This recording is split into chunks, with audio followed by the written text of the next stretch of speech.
mnaokolewa kwa mateke. Sisi hatujaokolewa kwa mateke. Kama nyinyi mmeokolewa kwa mateke, shauri yenu. Mwalimu, nilisikia mwingine anasema, "Cheza kama unapigwa radi." Na Wakristo kanisani wanaimba. Wale ni Wakristo wa uongo. Hata wanaimba nyimbo zingine zenye hata haziwezi mfurahisha Mungu. Unastahili kuingia kwa nyimbo huko. Wacha tu tulie hivyo. Hadi wanaimba hadi cheza kama unapigwa radi. Mwalimu wangu, wewe ukipigwa radi unaweza cheza? Hapana. Na Wakristo wanaimba makanisani hata hawaimbi kwa akili. Biblia inasema imbeni kwa akili. Hao wanaimba cheza kama umepigwa radi. Yaani wewe upigwa radi ucheze. Si utumie tu akili kidogo ya ile kula ya kwa ugali.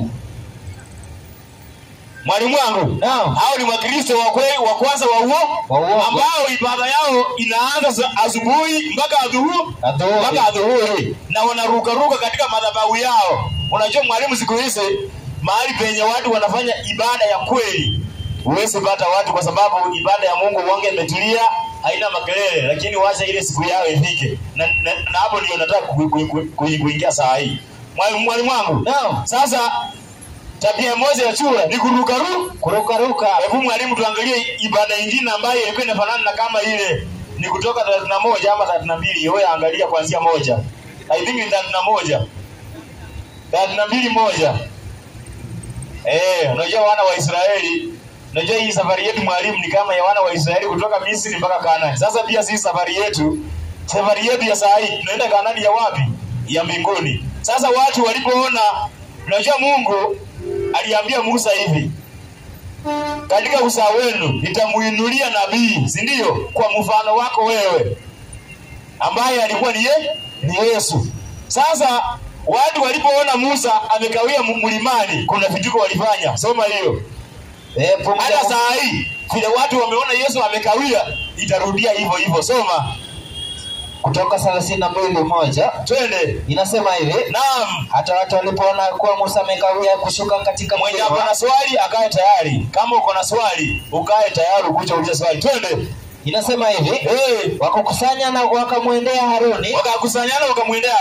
Wakamwambia, "Haya, tufanyizie miungu itakao kwenda mbele yetu. Twende. Kwa maana Musa huyo hatujui aliyetutoa katika nchi ya Misri. Twende. Hatujui aliyempata." Kumaanisha kuna watu sasa hivi wanashuku kwamba hata Yesu amekawia. Na wale wa Israeli walipofikiria kwamba Musa amefanya nini? Amekawia. Sasa sikia chenye walifanya. Twende.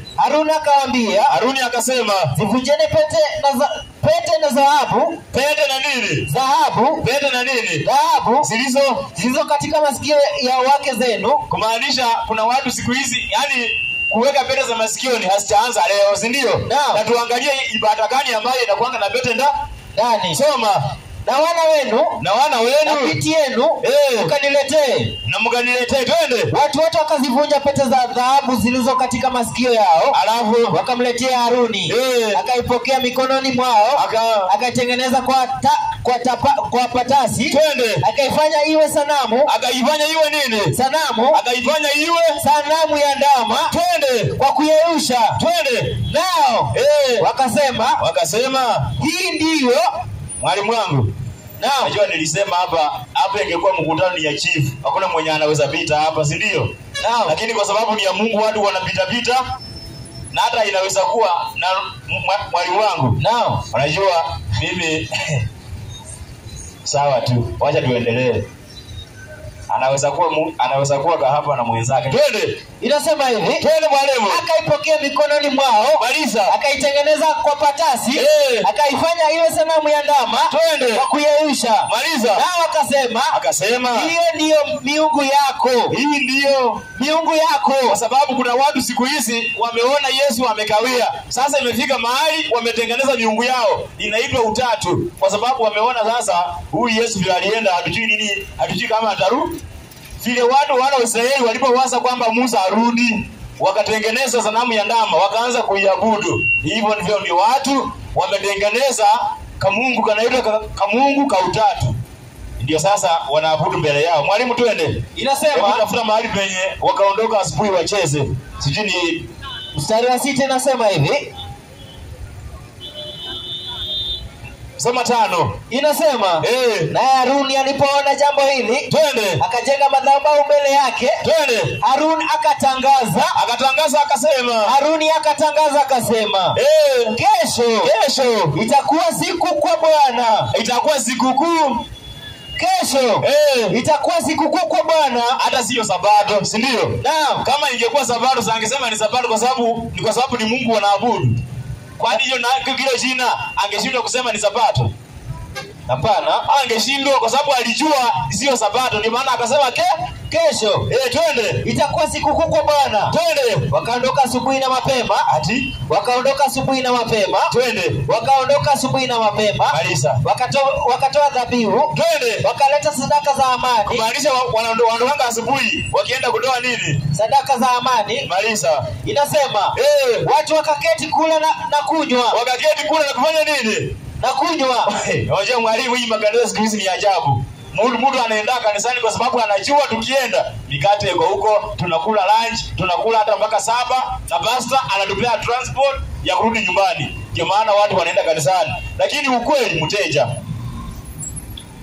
Maliza andiko. Inasema wakaondoka asubuhi na mapema. Twende. Wakatoa dhabihu. Wakaleta sadaka za amani. Twende. Watu wakaketi kula na kunywa. Wakaketi kula na kunywa. Twende. Wakatoka. Maliza. Wacheze. Wakatoka wafanye nini? Wacheze. Ibada yote yenye unaona watu wanacheza kimwili, hiyo ni ya bahari, wachana nayo. Na kama kanisa lako mnafanya hivyo, anza kujiandaa mapema. Unaweza kuwa unaabudu bahari na ujui. Hayo ni maandiko ya Mungu. Hivyo ndivyo maandiko ya Mungu yanavyosema. Mwalimu wangu, tunaangalia Wakristo wa kweli na wa uongo. Sawa na Wakristo wa kweli, kazi yao ni kucheza makanisani, si ndio? Ibada yao inaanza asubuhi mpaka adhuhuri. Na ibada ya Mungu inaanza saa ngapi? Ibada ya Mungu mwalimu inaanza saa ngapi? Walawi 23. Soma 32. Twende. Pumzi ya Mungu inasema hivi. Usome. Pumzi ya Mungu inasema. Pumzi ya Mungu inasema hivi mwalimu wangu. Usome mwalimu. Hakuna muda. Itakuwa kwenu. Itakuwa kwenu Sabato ya kustarehe kabisa. Itakuwa kwenu Sabato ya kufanya nini? Starehe kabisa. Soma. Mtazijaza nafsi zenu. Siku ya 9 ya mwezi. Twende. Wakati wa jioni. Tangu jioni. Sabato ya Mungu inaanza jioni mpaka saa ngapi? Hata jioni. Lakini hao wengine wakora wa makanisani wanaanza asubuhi mpaka adhuhuri. Ikifika adhuhuri wanaenda wapi? Wanaenda kufanya biashara. Mwalimu wangu, wanaenda kufanya biashara hao na Waislamu hakuna tofauti. Hebu chukua Qur'ani. 62:9 kitabu ni cha Qur'ani. 62:9 kitabu ni cha Qur'ani. Inasema twende. 62:9 kitabu ni cha Qur'ani. Inasema nimefika. Twende mwalimu. Inasema hivi. Twende. Enyi mliamini. Kukiadhinizwa kwa ajili ya siku ya sala ya Ijumaa. Mwalimu soma vizuri. Enyi mliamini. Kukiadhiniwa kwa ajili ya sala siku ya Ijumaa. Kwa ajili ya sala siku ya nini? Ijumaa. Nendeni upesi. Kumtaja Mwenyezi Mungu. Waende upesi wafanye nini? Kumtaja Mwenyezi Mungu. Yaani wakimbia haraka wafike huko waseme Allah, alafu warudi. Twende. Inasema naam. Na acheni biashara. Twende. Kufanya hivi bora kwenu. Ni bora kwenu. Mwalimu, shetani pia ana majaribu na ana kazi mingi. Soma. Inasema ni bora kwenu. Maliza. Ikiwa mnajua hivi basi fanyeni. Hadi mkiadhimisha sala katika siku ya Ijumaa, endeni upesi kumtaja nani? Jina la Mwenyezi Mungu. Mwalimu soma commentary yake sasa hapo chini. Inasema siku ya Ijumaa haikatazi kufanya kazi. Siku ya Ijumaa haikatazi kufanya kazi. Weka kamba 28 kitabu cha Kutoka. Tuangalie siku gani ambayo haikatazi kufanya nini?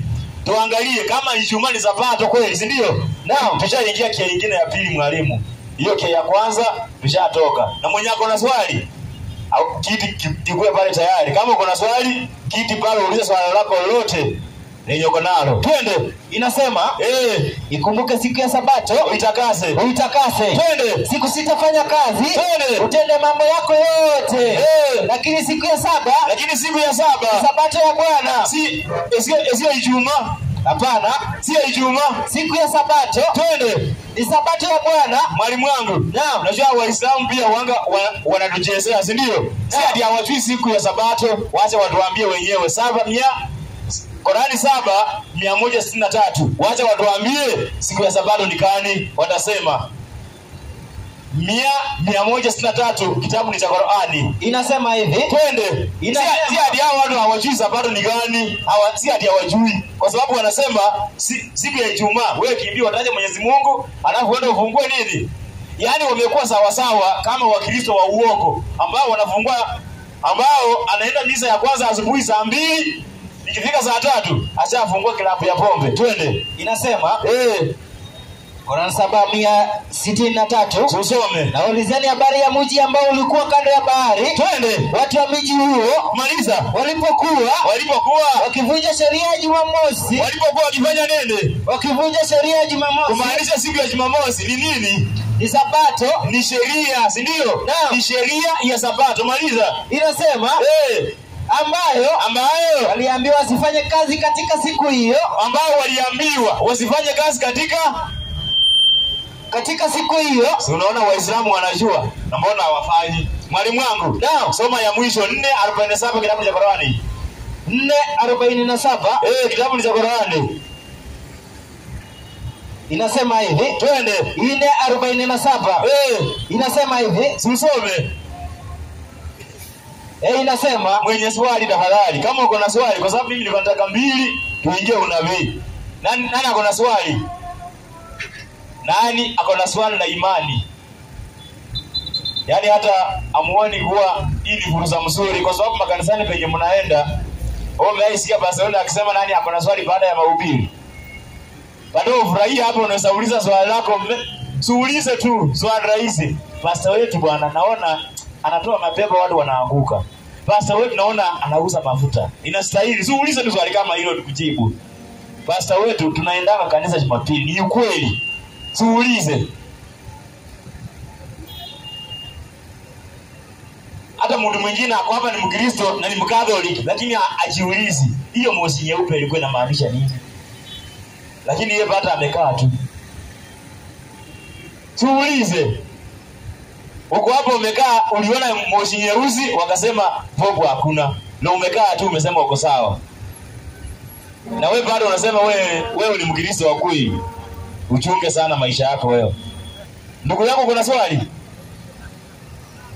Habari yako? Ndio mwalimu. Unaitwa nani? Naitwa Edwin. Mimi naitwa Felix. Swali? Nilikuwa na swali. Uliza. Rafiki yangu mmoja aliuliza swali ya rapture. Ya rapture. Ile nilijiwa. Alafu mwalimu mwenye alijibu hiyo swali. Alijibu. Alafu nikaelewa nusu hiyo swali. Watu kuelewa. Alisema ni watu walimuelewa ile jiwa vibaya. Maana hiyo rapture si ati ilikuwa ni dunia ishi. Naam. Alafu venye mwalimu alijibu half. Alituambia tu watu walimuelewa vibaya. Alafu na sasa ilibidi atuambie hata rapture ilikuwa nini. Sasa unataka kujua rapture ama unataka kujua nini? Ile jiwa alimaanisha nini? Kwanza ile jiwa hajaifunza rapture. Ieleweke hivyo. Na wewe kitu unazungumzia sio rapture hata. One of the members. Hiyo kwanza Ellen G. White hazungumzii rapture. Kuna kitu inaitwa Great Disappointment.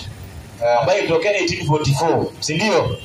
Yaani walikuwa wanatarajia kwamba Yesu anarudi mwaka wa 1844, si ndio? Lakini hakurudi. Sasa unataka kuuliza ilikuwa nini hiyo, si ndio? Nini ilitokea? Unajua huyo kijana huyo ndio rafiki yangu mwenye anasema alikuwa anazungumzia rapture. Hapo hiyo ilikuwa the great disappointment. Wacha nikwambie rapture ni hivi. Watu wanasema yani Yesu atakaporudi atakuja achukue watu kisirisiri. Hakuna mwenye atajua. Na hiyo ufundisho wote ndiye anafundisha. Anasema Yesu atakapokuja atakuwa anapata wengine wamelala kitanda moja, mwingine mmoja anachukuliwa, mwingine mpaka wengine watakuwa wanaenda police station kufanya nini? Kuangalia wapendo wao. Hiyo ndio rapture. Lakini kwa Biblia hakuna rapture. Na hata Ellen G. White hajaifunza rapture. Sasa ile kitu tunafaa ujue great disappointment. Nini ilitokea ndio disappointment ikatokea, si ndio? Si hapo ndio swali lako? Hapo nielewa kwa sababu the great disappointment, yani the misunderstanding, haikutokea. Wenye walikuwa yani wali misunderstand. Swali lako ni gani aswa? Ndio tulikuwa nimeuliza sasa. Uliza swali lako direct. Yani the great disappointment. Nini the members of that team walielewa vibaya alafu haikutokea. Sasa nini the real message yenye nilipeano yani. Ile ndio wai. Yenye alipeana. Unajua acha nikwambie. Alafu ndio hawa nini wakielewa vibaya. Unajua asante ukweli. Kitu cha kwanza Ellen G. White.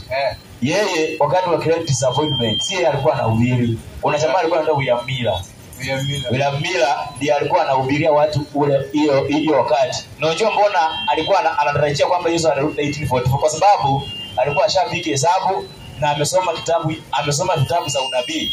Sasa wewe ukitaka uelewe vizuri hesabu zenye William Miller alipiga na unabii wenye alisoma na akatarajia kwamba Yesu anarudi 1844. Ukitaka vizuri kuja mahali penye tunakusanyika. Hizi hesabu tunapiga kila siku, kila Sabato. Kuja utajifunza vizuri. Kwa sababu sasa hivi nikisema nikupigie hesabu yenye William Miller akaipiga ndio akafika 1844 ndio Yesu hao anarudi, hapo tutaenda masaa marefu.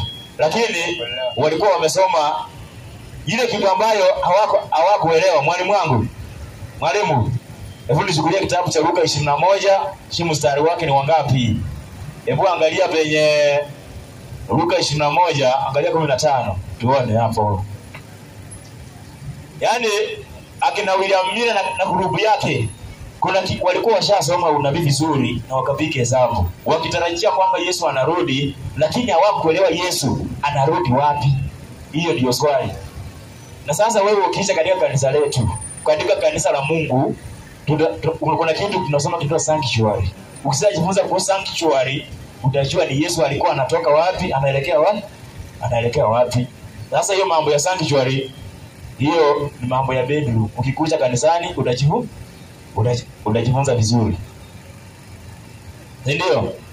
I think tumeelewana. Una swali lingine? Sidhani kama hiyo inaweza kuwa inachukua maelezo mengi zaidi. Nimekuelewa hata sasa hivi. Napenda mafundisho yenu. Sawa. Unaenda kanisa wapi? In fact I was planning to join you lakini nimekuwa nikifail kidogo but I was planning to come. Ulikuwa na plan? Nini ambayo imekuangusha? Ni swali ilikuwa inatusumbua. Hii swali ndio uchimbie vizuri, kuja kanisani utasikia ndugu yangu. Hapa tukianza kujifunza na tulikuwa tunapanga hapa hata siku moja tukuje tupikie watu hesabu moja ya unabii wa Biblia. Kwa sababu hizo Biblia hata watu wengi hawajui kama Biblia iko na hesabu. Biblia iko na hesabu. Tena ni mingi tu, lakini watu kanisa yao hawataki kujifunza. Sasa ukitaka vizuri kuja kanisani tujifunze pamoja. Hata hii swali hautauliza mtu. Sasa hizi ukiuliza hapa msabato wa kweli, hata hiyo swali la great disappointment hata hawezi uliza kwa sababu washachua nini kilitokea. Si ndio?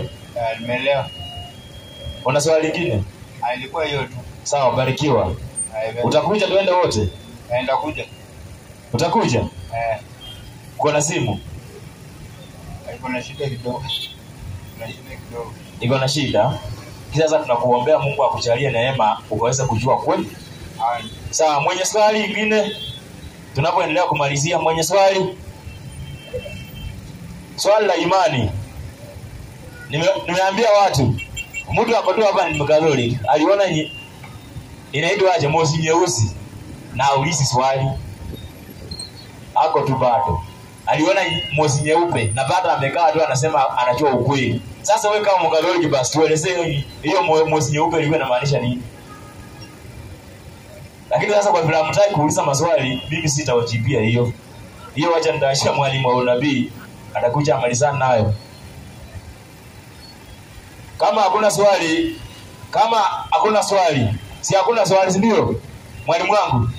Kwa sababu Hawa watu ni kama kila mtu ameelewa. Bwana Yesu asifiwe. Watu wamenyeshewa ni na leo weather ni mzuri. Mwalimu wangu, acha sasa tumalizie tunapoka mwalimu wa unabii akae tayari, kwa sababu mimi fundisho langu limefika tamati. Na watu unajua mwalimu wangu, unajua mbona tunapeana watu mafundisho ili wakae tayari kwa ajili ya ujio wake Yesu mara ya pili, si ndio? Kunisomea kitabu cha Matendo ya Mitume 17:31. Matendo ya Mitume. Mbona tunapea watu maonyo ya siku za mwisho? Lakini watu, unajua Nuhu alipokuwa anapeana ujumbe, watu waliona kuwa ni wazimu. Wakati Lutu alikuwa anaambia wakweze watoe katika Sodoma, walimuona kama mtu mwenye anacheza machoni pao, hawakuamini. Lakini ile siku moto ulishuka, ndio waliamini kweli Nuhu alikuwa mtu wa kweli na Lutu alikuwa anawaambia kweli. Soma hiyo tukimalizia. Matendo ya Mitume 17:21 inasema hivi, twende. Kwa maana ameweka siku aiweka siku atakayewahukumu. Atakayefanya nini? Atakayewahukumu walimwengu. Atakayewahukumu walimwengu. Sasa kuna siku Mungu ameweka atakayewahukumu nini? Walimwengu. Atakayewahukumu walimwengu. Ndugu yangu, kuna siku ya hukumu inakuja. Je, umejitayarisha kweli?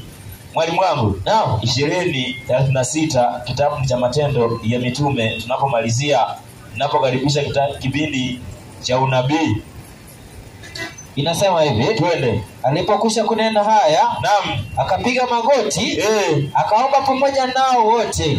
Tuacha tuombe tunapotamatisha fundisho letu. Tunakushukuru Baba wa mbinguni. Asante kwa ajili ya nafasi ambayo umetupa, nafasi ya kipekee kwa ajili ya ujumbe kwa watu wako. Tusaidie nasi pia Mungu, tusiwe watu ambao tunahubiria watu lakini siku ya mwisho tukapata kukataliwa. Tusaidie maonyo haya yakaweze kuwafikia wengi, yeye hata mmoja ama wawili, ili Mungu sifa na utukufu itaweza kukurudia. Mungu, tunapomkaribisha mwalimu wa unabii, umjalie neema, umtie kaa moto katika mdomo, yala anene yanayotoka kwako. Umjalie pia neema na fadhili zako. Tusamehe dhambi na makosa Mungu yale ambayo tumenena na kutenda pasipo kuridhisha. Tunaweza kuwa tumenena maneno yakakwasa watu, lakini Mungu tunaomba msamaha ukaweza kusamea. Katika miongoni mwetu kuna wale ambao Mungu ni wagonjwa, kuna wale ambao wamelemewa na mizigo ya maisha hii.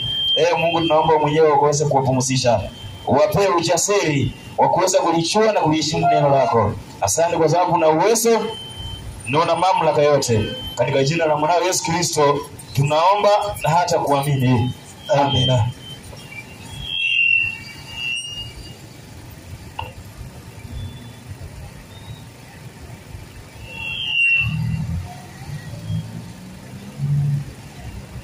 Ubarikiwe.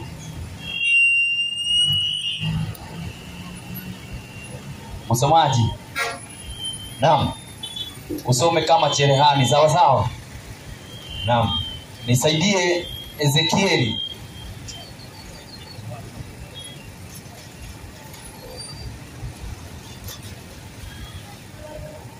Nisaidie kwanza Ezekieli 33 mstari wake ni wa 31. Ezekieli 33:31. Pumzi ya Mungu inasema hivi, twende. Inasema, na uja kwako kama watu wajavyo. Rudia tena. Na uja kwako kama watu wajavyo. Nao hawa watu uja kwetu kama watu wajavyo. Nao ukaa mbele yako kama watu wangu. Ati wanakaa mbele yetu kama watu wa nani? Wangu. Si wamekaa mbele yetu? Kama watu wa nani? Wa Mungu. Twende. Nao sikia maneno yako. Na wao pia saizi wanasikiliza maneno ya Mungu. Si wako mbele yetu?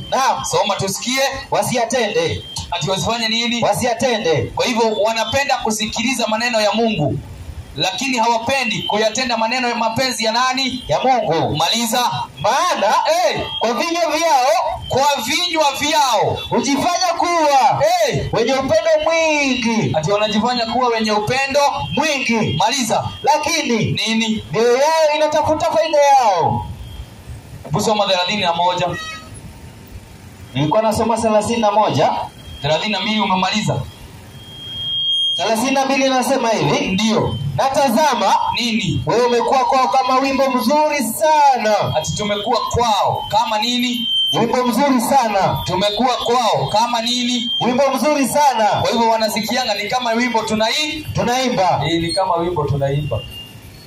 Msomaji? Naam. Yakobo 1:22. Yakobo 1:22. Inasema hivi. Inasemaje? Yakobo 1:22. Ndio. Pumzi ya Mungu inasema hivi. Barikiwa. Lakini iweni watendaji wa neno. Lakini iweni watendaji wa neno. Wala si wasikilizaji tu. Wala si wasikilizaji tu. Hali mkijidanganyisha nafsi zenu. Soma vizuri. Hali mkijidanganya nafsi zenu. Hali mkijidanganya nafsi zenu. Inasema hivi. Si usome. Pumzi ya Mungu inasema. Twende. Inasema hivi. Kwa sababu nini? Mtu akiwa ni msikiaji wa neno tu. Wacha usaidiwe kwanza. Ubarikiwe. Amen.